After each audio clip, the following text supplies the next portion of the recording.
You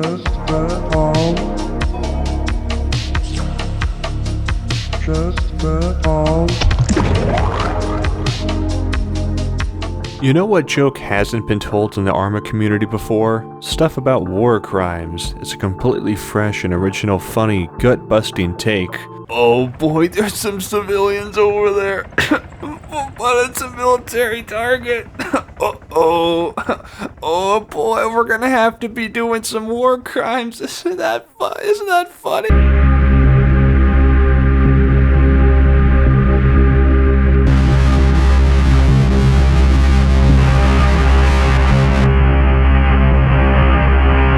Not so funny now, is it? In the year 2011, many gamers had one singular enemy, the International Committee of the Red Cross. There's a Polygon article that goes into more detail, but the gist is that a member of the Red Cross was assigned a research project of documenting war crimes perpetuated by military forces in modern video games. Eventually, he presented this research, and the world's greatest minds at revered institutions like Kotaku.com posted some articles about it, as well as the famous Australian blockchain libertarian commentator Chris Berg. If I had both of these people and institutions' genius, my mind would just explode with all the brain power going just turbocharged through my veins.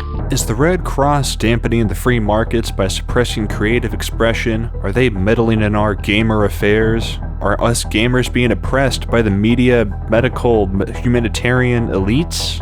No, we're not. It was just media clickbait reactionary shit.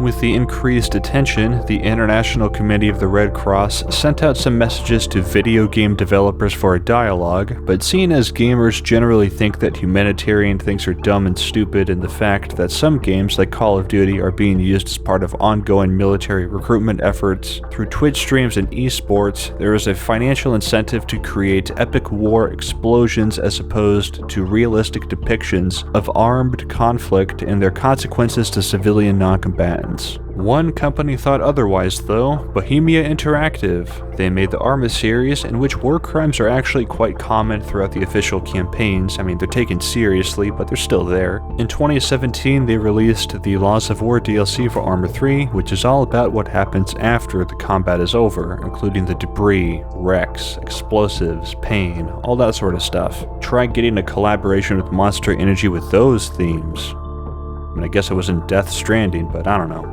The Remnants of War campaign in this DLC takes place after the Eastwind campaign, so if you haven't played it or if you haven't seen my video about that one, I would check them out.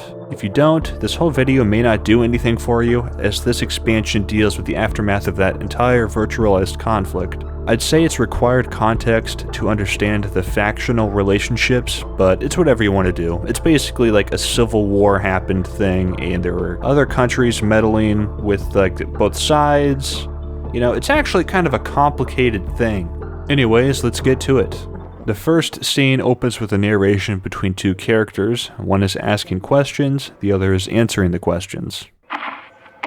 Hello, Nathan? Sorry to keep you waiting, my editor. Where were we? Hey, you were asking about the guy, the one that went back there, the guy that, Ah, that's right. And did you know him well? No, not really. He worked maintenance on our trucks. He was employed by IDAP? No, nothing like that. I mean, he just helped us out a few times. Off-the-book stuff. Guy was a local mechanic. Family business type thing, you know? I see. I remember he had a place on the edge of town, not far from our setup. We'd chat from time to time. He's a nice guy, friendly. And do you know where he was going that day? To the church. He was going to church? No, don't get me wrong. I mean, that place had been abandoned for almost a year. But he was looking for his brother. At the church? Yeah, there'd been reports of, pretty brutal firefight up there. He'd heard his brother might have been caught up in it. Sure, but... And I'm not quite clear on this. Was his brother still alive? Honestly, I don't know. I don't think he knew either. Seems like he was on his way to find out. So, his brother, he was in the army? Yes and no. It's complicated. You gotta remember it was pretty chaotic back then. Of course. Okay, let's back up a bit. Sure. What complicated the situation? Just the history of it all. His brother had been a recruit in the Altus Armed Forces, boot camp, basic training, you know. Well, this is back when NATO was still keeping the peace. But after U.S. forces pulled out, apparently he deserted. Do you know why? No, I know they argued a lot about it. Was he upset that his brother had deserted? Oh, no, he was no fan of the government. I mean, by that time, very few people were. What, then? I think he was just, I don't know, sick of all the violence. Didn't want to see his brother get caught up in all that. In what? More bloodshed. You say bloodshed? You mean with the guerrillas? Our, resident non-state actors. His brother had become dead set on joining the cause. I see. And that brings us to the church. The firefight? Yeah. U.S. forces were invading. The guerrillas were finally on the front foot. You can imagine the mess. I've seen the pictures. Right. It was more than just that, though. All those competing factions, people just disappear in that kind of chaos. This is going to be a very unique Arma campaign. Nothing else that Bohemia released is quite like it. This character is headed towards the church. As we arrive, we see some debris and bodies, items scattered around. We get killed by landmines, unexploded ordnance, the kind of stuff that gets left behind after wars end.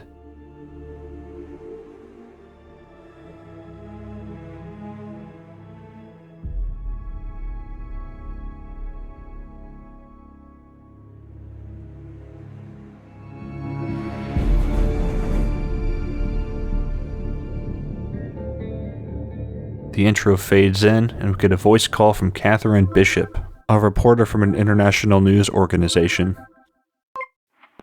Hello, Kate speaking. Hey, sorry about that. Call must have dropped. The network out here is garbage. No problem. It's understandable. Are you still driving?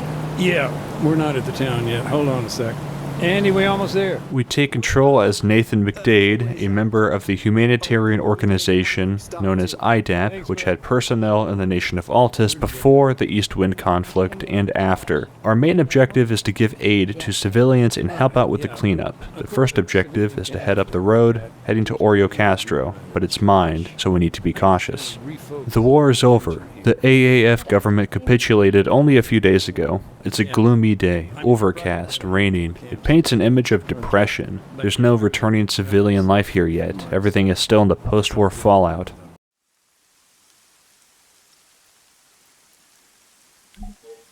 All right, Mac. That's your stuff all laid out here. Hold on just a sec, Kate. I need to get set up. Take your time. Hey, sorry, I forgot to mention, the demining toolkit, totally forgot to pack it up this morning.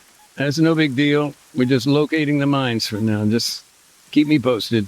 Are you free to talk, Nathan? Sure. For now, I'm just sweeping the road from mines, getting a lay of the land, you know. The detector lets us see what we're dealing with here. I can work and chat. What happens when you do find a landmine? Ordinarily, we disarm it, but today, small oversight, we haven't got all our gear right now. Oh, it's on the way, I hope. Yeah, it's all good. So, since the war's now over, has your own role changed at all? Yeah, I guess so. Now I'm almost entirely focused on EOD and UXO. And that's something you did in the military, too? Yeah. That's the thing about mines. War or not, win, lose, they don't go away. Do you ever get nervous? Yeah, but not when I'm working. It hits you after. Or before. Do you ever get nervous about the diffusal of explosives is a legitimate question. I have a book about it somewhere. Let's see. No, not there. No, this is a good book. This one is too, but it's not the one I'm looking for. Yes. Page 221 of Donovan Webster's book, Aftermath, The Remnants of War. There's a portion that discusses the minefields in Kuwait in 1991 after the Gulf War concluded and how Floyd Rockwell, a minefield supervisor, acts around mines. I'm going to read a paraphrased quote in a Dan Carlin hardcore history-esque fashion because this book is great. Quote, Rockwell is a man awash in nervous tics. His neck twitches every few seconds, as does his right eyelid. His nervous spasms are left behind when he's working with mines, however. Then his hands and body assume a Gibraltar-like steadiness. That's the way it happens, he says, lifting his metal detector from the sand. You save your nerves for free time. In a minefield, you've got to be steady, or you're gone." End quote. Imagine that, folks. Disarming mines is like a sort of Damocles falling into a boxing match, again, and again, and again. This is some real-ass shit that Bohemia Interactive is simulating, and it's a part of modern warfare that's very common, but relatively untold throughout the medium of video games. A lot of other games feature mines, but they're not on a widespread scale. I can't think of any other game that isn't a World War II real-time strategy game that involves clearing entire areas of minefields, and even in those games, it's never for humanitarian reasons. Minefields are only cleared because you're about to send a bunch of people through to fuck up the people on the other side. We aren't only dealing with landmines, however, there's also unexploded ordnance, called UXO, in the area as well. We'll need to mark those too. UXO are generally like grenades, cluster bomblets, and often literal bombs that had issues detonating during their conflict, and they just sit around for years and years to come. They get buried in the dirt if they're dropped from planes. It's the kind of thing that pops up in the European news every now and then, where bombs from the first 2 world wars get unearthed from construction projects decades later, after these bombs lodged themselves into the earth. It's crazy stuff. Huh. Where a camp used to be. Anything left? Not much. Few memories, maybe. I approach a shimmering box which acts as a mission selection portal to an operation where we play as a NATO peacekeeper from 14 months ago. It's a very non-linear story with missions like this. Just some old boxes here and there. IDAPs. Yeah. It was NATO that helped bring him in. Actually, it was one hell of a supply drop. So, the supply drop, this was when exactly? Right around the time we saw the ceasefire starting to break down. Must be more than a year ago now. So, at that time, your camp was in the center of town? Yeah, things were getting pretty desperate, though. I remember we hadn't been resupplied in months. No food, water, medicine. We were used to issues with logistics, but I don't know. In the end, it got so bad U.S. forces prepared an airdrop. Not an easy task, considering, but those crates, they really were life and death. That's why we needed somebody on the ground. Someone to make sure they came down okay. And who was that?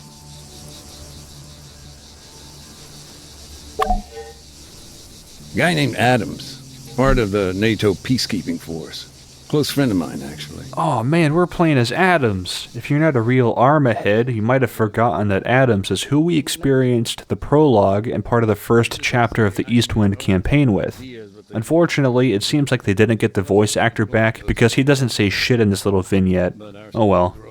The main objective is to coordinate the dropping of 4 supply crates. We get some freedom to choose which point we'd like for them to get dropped to, and from which direction the aircraft will fly in from. I go to the southwest and choose to have the plane come from the west against the wind. Why did I make these strategic choices? Well, I wanted to avoid the enemy patrol that might have been marked on the map. I don't know what that means, that symbol. I've got a real military mind. Once he'd called in the airdrop, that was it. They just had to sit tight. Hope for the best. One thing I don't understand, what were they doing there, all the way up in the mountains? The town, Oreokastro, this place has historic ties with the guerrillas. For years, people here would provide them with food, water. I see. The government responded by draining the swamp. And that involved sending soldiers? Yeah, coin ops. Adams and his guys were there to remind them of their R2P. Just a sec, I'm getting a bit lost in the lingo here. Oh, gotcha. R2P is their responsibility to protect. Counterinsurgency can get real messy real quick. He was in charge of training. Laws of armed conflict, that kind of thing. The game does a Stanley Parable-esque dialogue trick to guide the player on what to do and when, which is immersive as we're playing the retelling of a story, but we can also influence it in the moment as well. Adams normally tossed out an orange smoke grenade, which marked his position for the pilot.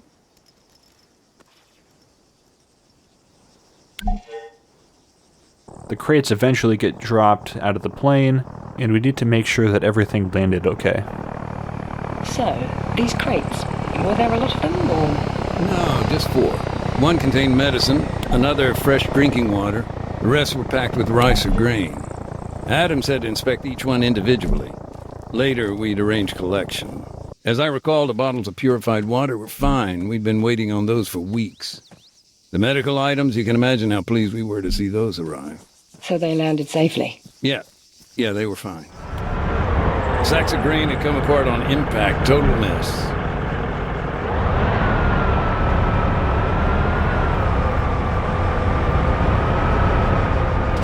Now, the thing with airdrops, they're not exactly subtle.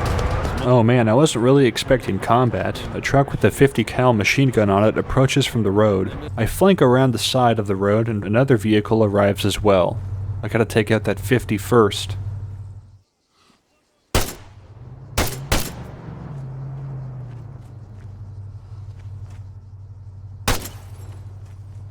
Okay, nice. But some other infantry are down the road. I push up and take them out from the vantage point of the hill. The guerrillas attacked. Yeah, from what I heard, it was pretty intense. I don't have the numbers, but maybe 6 or 7 were killed. After that, we check out the last supply drop. Thankfully, the rice seemed okay. And what happened when the supplies had been secured? Adams would fire a flare. Back at the camp, of course, we'd heard all the gunfire, but that flare, when we spotted it, I don't know, felt like finding a moment of hope or something. Sure. I can only imagine. And thanks for sharing. It puts a human perspective on my work. Speaking of which, your friend, do you think he'd be willing to contribute further? Even, off the record. What with the topic of my article? Having an expert, an instructor on the laws of war. Look, I'm sorry. I know he'd help out however he could, but listen, he died on Stratus. Year and a bit later. Landmine. Why did Adams blow up his feet and die and stuff? It cuts back to modern-day Oreokastro as a minesweeper heads up the road. We spend a lot of time in this town. We get to see some before and after set pieces as well. The beautiful Aegean architecture and climate, and the pre-war and the ugly post-war burnt-out environment.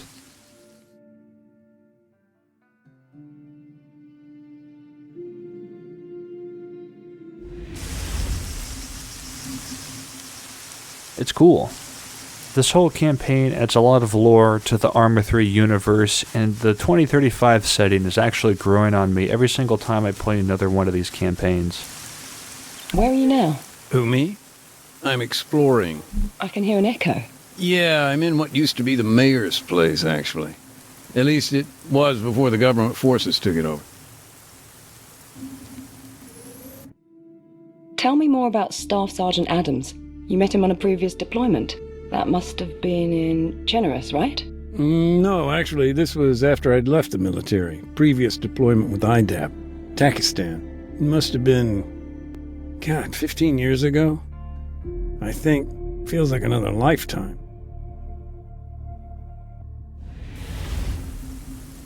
Anyways, we kind of poke around the town for a bit until we find a leaflet that moves us up to the next mission, the Guerrilla. I got a leaflet here. The army must have scattered thousands of these. Propaganda. Something like that. This one says, there's still time to surrender. Maybe a bad choice of words considering. Time to surrender?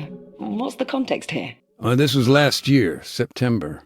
These leaflets, they were dropped maybe a day before the fighting began. You see, the guerrillas there, they'd found themselves a new leader. Charismatic, ex-military. For him, this was no time to surrender. Far from it. In fact, he used that time to rally his people, encourage them to resist, build defenses. Meanwhile, the army was setting up for a major offensive. The attack on Oreokastro, it was no secret. Of course, after the leaflet dropped, IDAP started to pull out of the town. So the little I do know, well, that brings us back to the brother. The one who disappeared. Oh boy, irregular partisan combat. The mission starts with a rainfall of leaflets that we need to check out. His name was Alexis. He volunteered to build a barricade. Town was his home, after all. Damn. So, these leaflets, they were a warning to the town. Yeah, they confirmed the offensive. After which, we need to create a barricade with vehicles to block the main road from an oncoming AAF attack, because we are with the FIA guerrillas. Sorry, I shouldn't laugh. I was thinking, He even took a local priest's car. I remember I was talking to Father Georgiopoulos, and he was actually very good about the whole thing. How so? Something about rich men and camels. Help me out with some context here. This barricade. I mean, it was crude, right? A gap between two outcrops of rock, natural bottleneck. The guerrillas hoped to block the road by jamming it with vehicles. I know a lot of this video is this happened and then this happened, but it's a relatively linear exposition-heavy campaign. We don't have that many options to improvise, but that's not really the focus for this expansion. Eventually, we stack up all the vehicles to create a barricade. You don't have to use the ambulance, but I thought you did because I put them all there and it wasn't working. So I run around for 15 minutes trying to find the last vehicle. But then I move them around a bit, then the road is blocked, so I kind of messed that up. I committed a war crime by using that ambulance.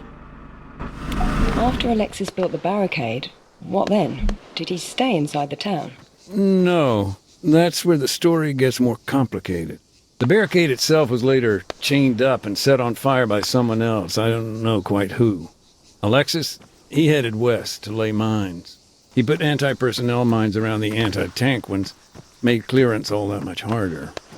Now we have to plant some mines. Okay, sounds good. I plant the anti-personnel mines next to the anti-tank mines.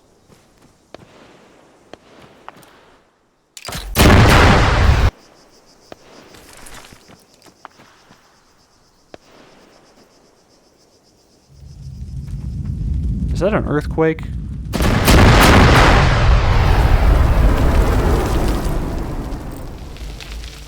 Okay, that's probably the earthquake. Let's be more cautious this time.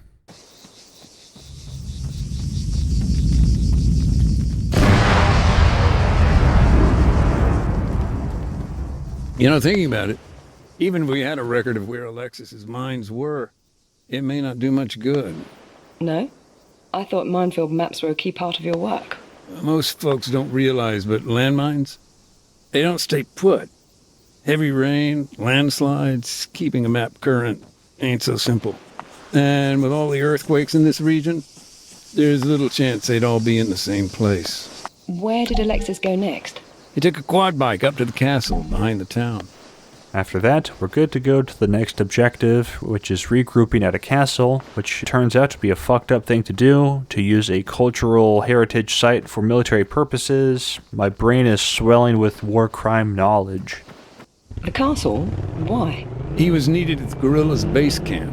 Okay. His group were running things from up at the castle. Mm-hmm. And I see what you're getting at. Yeah, Geneva Convention's cultural objects, I think.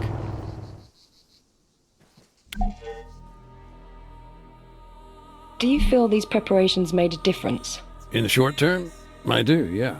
The barricade held. The government's tanks were knocked out on the road. And in the long term? I'd go on, but as you may have heard, it's getting kind of loud here. By the sounds of it, you've got your hands full. This will only take a minute. Be right back. Back at Oreokastro, the armored demining vehicle breaks through the barricade that was set up in the last scenario, and we now have access to some demining drones. Sweet. It's a fun little section. We get to drop some demining bombs on mines. It's like a mini-game, almost, except for the fact that this is the main game. Having fun there? Making things go boom, you know it.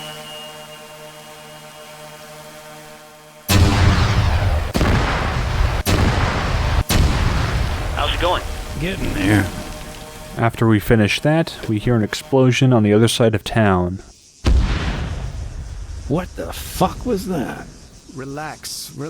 It sounds like it came from the other side of town. You want me to take a look?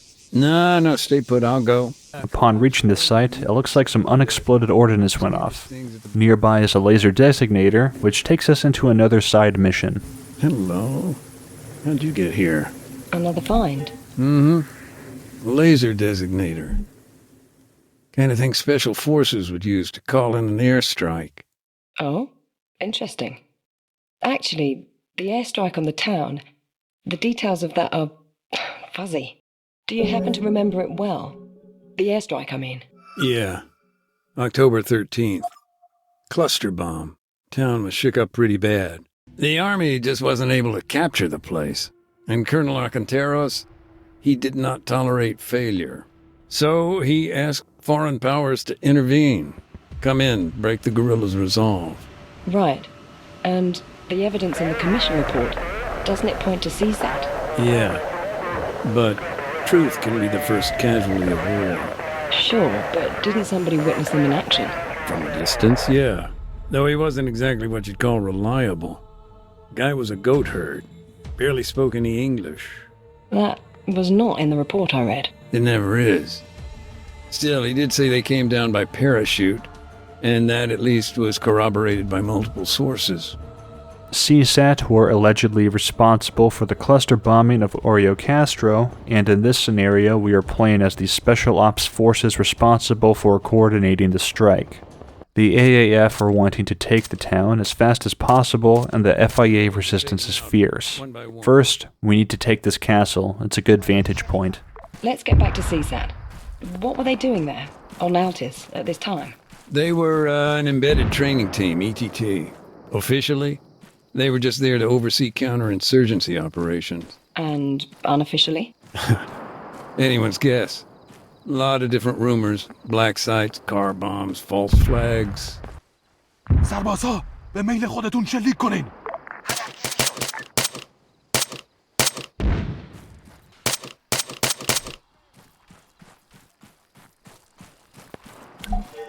Then, silence.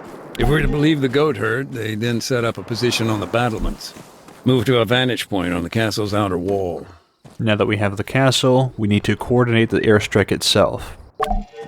Okay, according to my notes, several targets were identified from afar, presumably by these special forces at the castle. Once they had a handle on what was what, they called it in. A jet approached from the east and dropped a single bomb. The positions in the town were then destroyed, but the church and IDAP's camps were left untouched. Does that match up with events as they were given to you?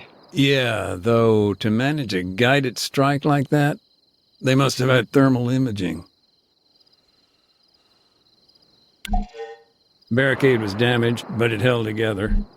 It's pretty serious, especially as we hear that an IDAP doctor is in the middle of the town. We can only watch from the castle wall. Copy that. Strike aircraft on the way. Out. Do you know why the government signed off on such a heavy-handed response? A cluster bomb? That's rather indiscriminate. Even if it was laser-guided. Sure, I mean, with a designator, you just switch it on, aim it at, well, whatever. The idea is that you remain in place, keep the laser on target. But even if it's done perfectly, a lot of uncontrolled variables. One of our doctors was out on the front line with medical supplies. Wait, he wasn't at the church? No, he was out in the open.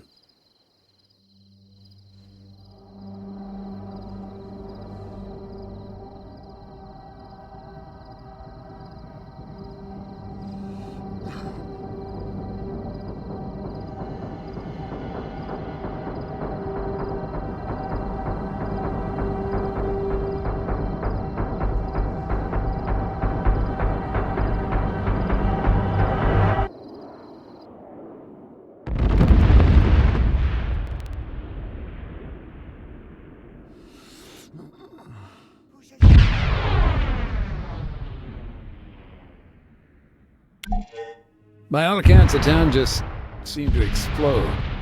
Buildings were burning for days. And this spotter, he just disappeared? Yep. Last seen leaving the castle, heading west. Let's talk about IDAP's doctor. You said he was on his way to the church. Did he make it there? No. He lost his life. Killed trying to save others. You can actually avoid killing the doctor by just waiting, but I didn't know that at the time, so I just committed a fucking war crime. After killing a whole lot of people in a bad way, we need to exfiltrate. I can certainly say the devastation was severe. Dozens killed, combatants and non-combatants alike. The guerrillas, they were in total disarray. Many fled, retreating to the mountains. And IDAP, we did what we could, but there were so many wounded. So many we'd never be able to identify. It's also possible that it might have been Miller, but again, the fog of war covers all. I understand that CSAT denied any involvement. Yeah, who knows? Maybe with good reason. Oh? Look, I don't know. There were shell casings found at the castle. NATO mil-spec. Okay, so then either they were supplying the guerrillas or they were there. Maybe trying to win back the government support. Maybe... what? I don't know.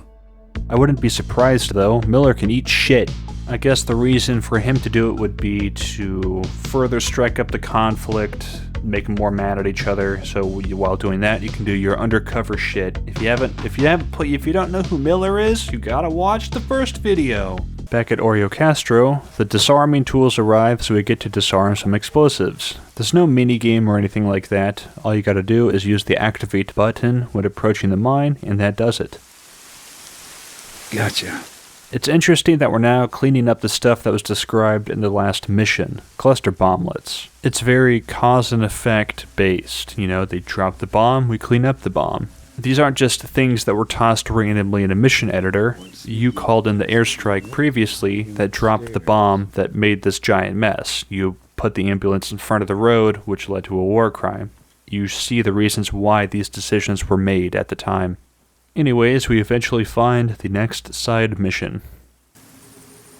There's an old photograph here. Picture of Alexis and his brother Marcos.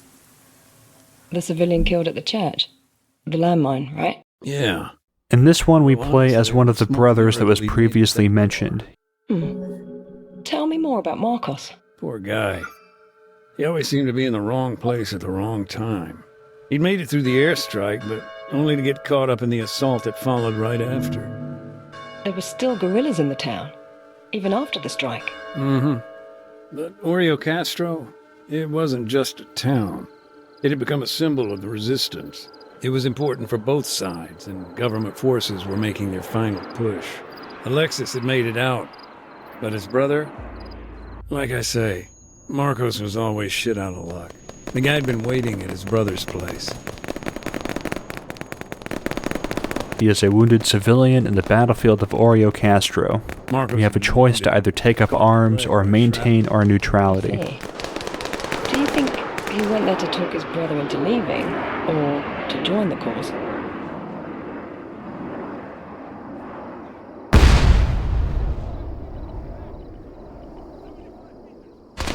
I opt for neutrality, but it's still a tense environment. We need to make it to the church, which is an IDAP neutrality zone.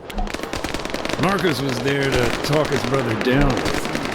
He was only interested in survival, and that meant getting IDAP at the church. He remained non-combatant then? Protected by the Geneva Conventions, Article 51. But you gotta remember, right after the strike, it was total chaos. It feels wrong putting all of my faith into these AAF soldiers. It's hard to gauge if they're just going to shoot me or not, which is probably how it feels for actual civilians in armed conflicts around the world. It's not a great deal of fun.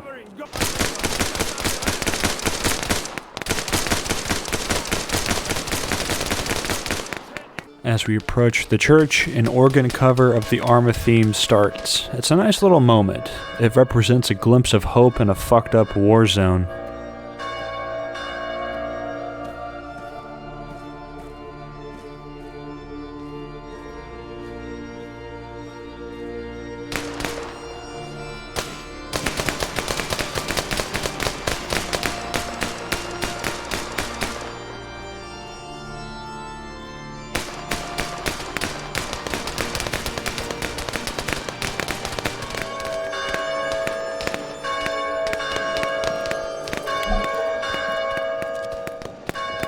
An hour or two later, the government sent a truck to our camp.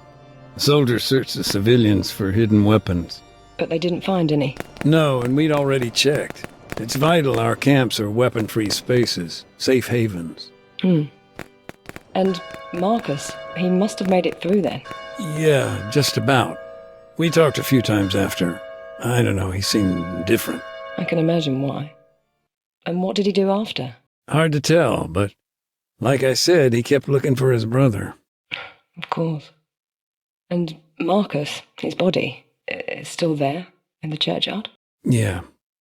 To think he survived all that just to return to the same spot less than a year later. Nathan, you said that Alexis had been a recruit in the Altis Armed Forces. Yeah, that's right. So, his decision to leave the army, to join the guerrillas, do you know how that came about? It's funny, I asked Marcos the same thing once. He just looked at me and shrugged. Later on, I heard their father had been killed in the Civil War, but I don't know. Whatever his reasons, Marcos seemed to have made peace with the fact he wouldn't change his brother's mind. We're back at Oreokastro, but there's really not much to talk about this time. We need to get to the church, but first we stop at a cafe where we get another anecdote. I remember there used to be a cafe here once. Local place. Actually, that's an understatement. I must have picked up more local curse words there than the entire rest of my time out here put together. It sounds like quite an institution. Did it shut down when the fighting started? Eventually. The guy who ran it, he didn't have much love for the government. I remember he used to charge the local soldiers double, called it a tourist tax. And one night he was bundled off in the back of a truck. Never saw that guy again.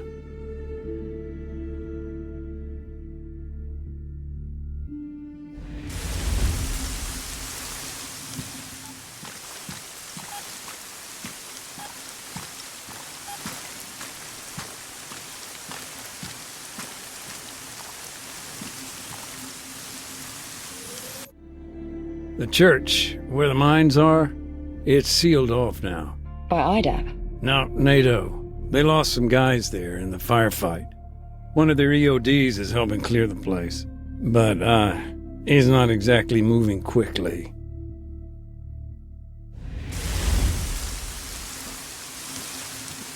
Approaching the church, there's another jump to a side mission. Special type, too. Very distinctive. Remnants of the firefight? The one you've been telling me about? That's right. And Alexis? He'd been there? Yeah. As a matter of fact, I just met a guy claiming to have known him. So, this firefight, it was... Just let me check the calendar. 8 days ago? Yeah. Day of the NATO invasion. After the flashpoint on Stratus, there was chaos. Nobody seemed to know what to do. Finally, NATO got their act together, launched an assault on the Altis mainland. And CSAT? Caught off guard by the whole thing. They were there to fight guerrillas, not start World War III. So when CSAT dropped their support, government forces panicked. They were on the back foot, needed to regroup. Major Gavras was put in charge, but it was a tall order. Gavras tried to fortify their position in the northwest, but it was a risk, and he ended up cut off. The guerrillas, they didn't hesitate, stormed its position, sent the survivors running. Okay, and if you don't mind me asking, how did you come to hear this?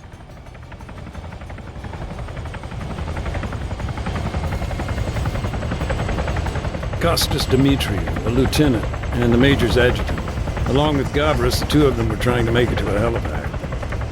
This one only takes place a few days ago, when NATO invaded the island of Altis. We are playing as an AAF soldier that is under the command of an AAF major, and we're trying to escape. You say they were trying to make it? Mm-hmm. NATO took it out. How?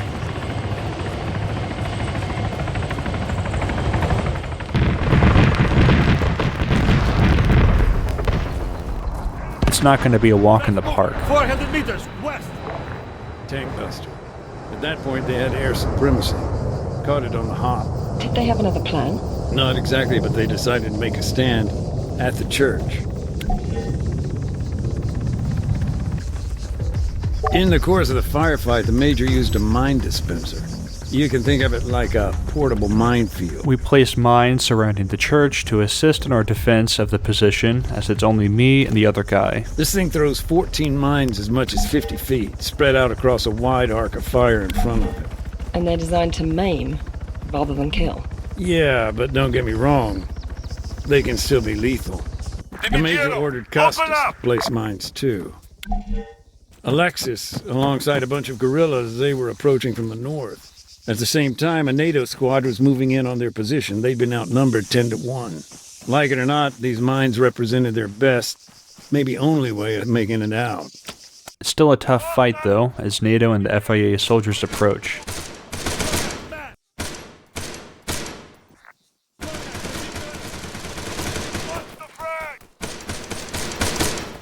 The Major dies because it's an Arma mission, and now it's just us, as in you and me. It's kind of a janky mess because it's an enclosed space and there's not much room to maneuver in, so we have to kind of cheese the AI a bit. After holding off for a while, we need to escape. Finally, the message came. A second helo was inbound. They dispatched another. Major Gavris was important, worth the risk. Of course, High Command had no idea he was dead. I doubt they'd have come for Costas if they'd known as much. And Costas? Did he have to get to a new landing zone, or...? Yeah, and quickly, before reinforcements turned up and cut him off. Do you think the Major's death had any impact on the war? It's hard to tell. A lot of experienced officers died that day. Had he lived, he may have filled the gap. But let's face it, once CSAT pulled out, the Altus Armed Forces were through. Whole thing was over as soon as it had begun. Despite the NATO invasion being a disaster? Sure. That only held it back for so long. In the end, 3 days of fighting, that's all it took. But the human cost, the lasting damage, well, that's another thing altogether.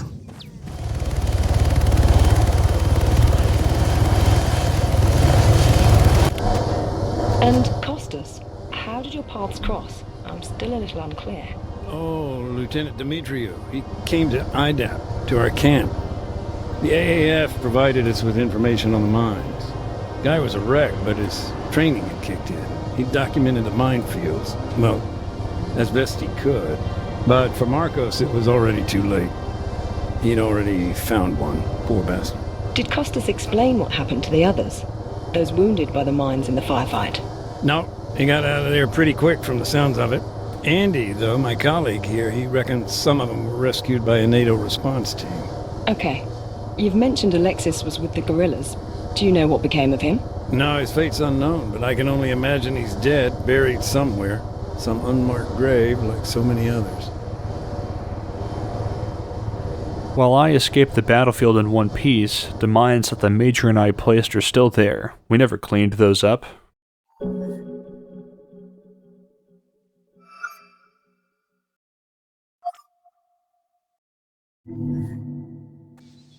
It then cuts to the brother from the start of the campaign, walking towards the church. You can see where this is going.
Honestly, Nathan, all this information, it's a godsend. You've given me loads to work with here. It's nothing, really. Now, there's just one last question I'd like to ask you. It's subjective, so take your time. Sure. Fire away. In your opinion, who's most to blame for all the suffering in Oreokastro? NATO? The guerrillas? CSAT? The Altus Armed Forces? Or, I don't know, something else? Who is to blame? That is an interesting conundrum. We have 5 options: NATO, CSAT, the AAF government, the FIA guerrillas, or the radical centrist position that all of them suck and that war is bad. It's kind of a tough choice because you can view the conflict in many different ways. I haven't played all of the Arma 3 campaigns or missions yet, so this is just my opinion, man. If you have your own thoughts, throw them in the comments. Here goes. I think that NATO would be borderline spotless if it wasn't for the Combat Technology Research Group doing some shady stuff trying to attain CSAT special weapons in the region. That's NATO's largest liability and their blame for the pain in Oreokastro, even more so if the CTRG coordinated the cluster bombing. But again, many of these events would not have happened if CSAT wasn't testing out super earthquake devices to gain more global influence in developing countries by administering aid after the earthquake device East Wind thing blew up a bunch of shit and, a bunch of bad stuff happens. The AAF government and FIA guerrillas are a tricky bunch to judge, as both are being kind of manipulated by NATO and CSAT for their own goals. The Alsatian Civil War from 2026 to 2030 really threw a wrench into the country, and the conflict between those two factions comes directly from this past event. Once the Jerusalem ceasefire was signed in 2030, a 5-year-long task force for peacekeeping started in which NATO was in charge of. Once it ended in 2035, the whole war popped off. Back to Oreokastro. From my summary there, I picked CSAT. While NATO isn't free from blame due to the CTRG stuff, I feel like the East Wind conflict would not have been as intense if CSAT was not providing training and material support to the AAF government during the ceasefire, and the CTRG might not have been in the region at all if CSAT wasn't testing out their devices there.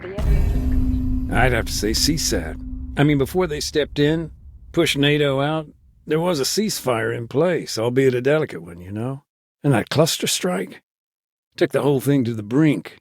There was so little to gain from such a terrifying show of force. I don't know. The whole thing felt like a power play from the get-go. One big pissing contest. It always is. And the folks here in Oreokastro, they're the ones that have suffered. They're the ones left to face the remnants of war. It's a big thinker, but as McDade says, at the end of the day, it's civilians and non-combatants that pay the price of war. Very interesting. The credits roll. Thanks, OneDrive. Yeah, I don't even use you. Fuck off. Eventually, we get a draft of the article that the reporter was working on, and our quote is at the bottom, along with the series of events that we described and could have changed. Hey, Nathan, I have a link for you. It's to my article. Be gentle, it's a draft. My editor's running it by legal as we speak.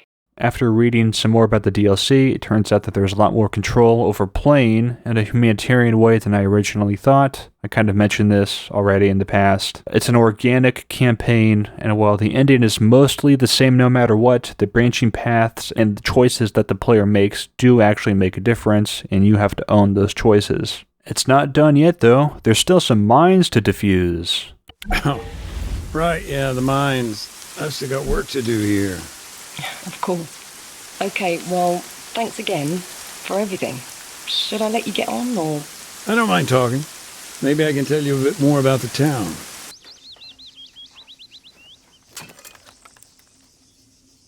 Mac, got a quick update for you. I'm listening, bud. Yeah, so NATO have bagged and tagged their dead. Jesus, Andy, anyone ever mention you got a way with words? Not really. Anywho, it's a half-assed job. Still a bunch of landmines around. Worth checking out? Yeah, thanks, Andy. I'll head up there shortly. See what I can do. Oh boy, this is gonna be so fun! Hey, fuckhead! You wanna watch where you're walking? Oh shit, yeah, sorry man. I stepped on that guy's fucking head. When you're sprinting and then you go prone, your guy lunges forward, so I nearly blow myself up when approaching this minefield. But we're good.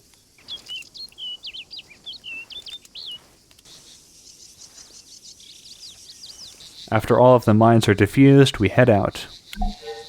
Andy, you there? What? Yeah, I'm not sleeping. What's up? We done here? Yeah, I'll meet you by the van in 5. All right, Mac. I'll get us packed up.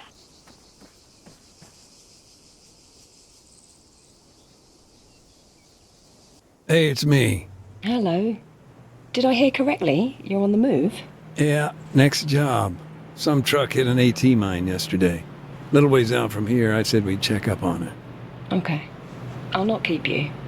Thanks again. And good luck out there, Nathan. Take care. Yeah, you too. Bye, Kate.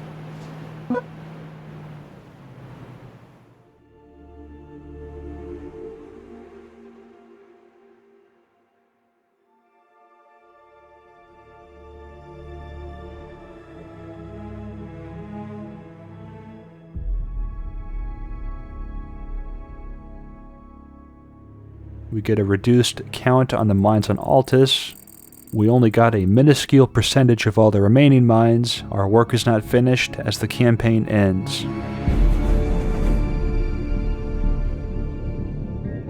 Overall, it's not a particularly long campaign, but narratively, it is very interesting. The base Arma 3 campaign doesn't have that many civilian interactions when compared to other Bohemia campaigns like in Harvest Red, but I do think that this one makes up for it, and the non-linear approach is interesting.